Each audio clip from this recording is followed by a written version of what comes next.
Welcome to this lecture on the legal system in the United States, and this time we are really going to look into telecommunications and internet service provision. What is important to understand is that when we are talking about telecommunications and internet service provision, then the question is whether the government or policing or security agencies are allowed to come and listen into our communications. So a lot of laws have been made over time to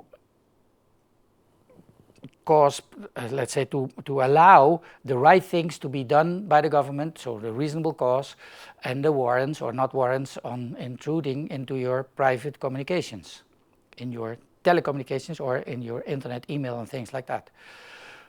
Because of that it's spread all over a whole series of laws. Usually when laws need to be changed, they choose a nice name, and then the nice name is applicable to a whole series of different laws. One of the first ones was the USA Patriot Act in 2001 as a consequence of the World Trade Center attack with the airplanes.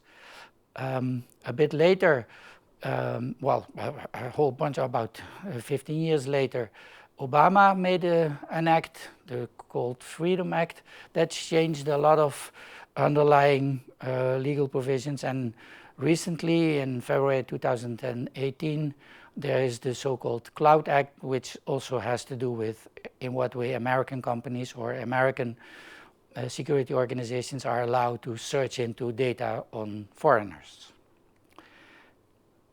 Here you can see why the acronyms are like that.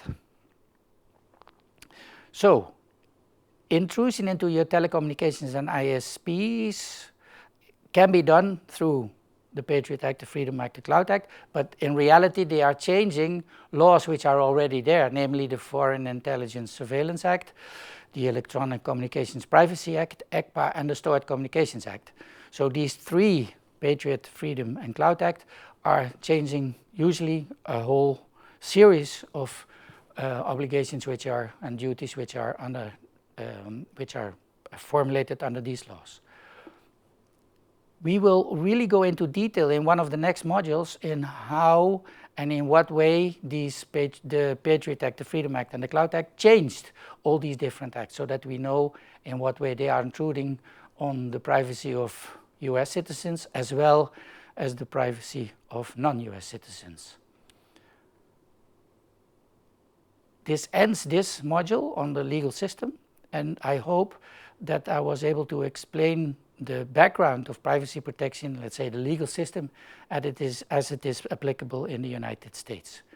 Thank you for watching this module, and see you in the next one.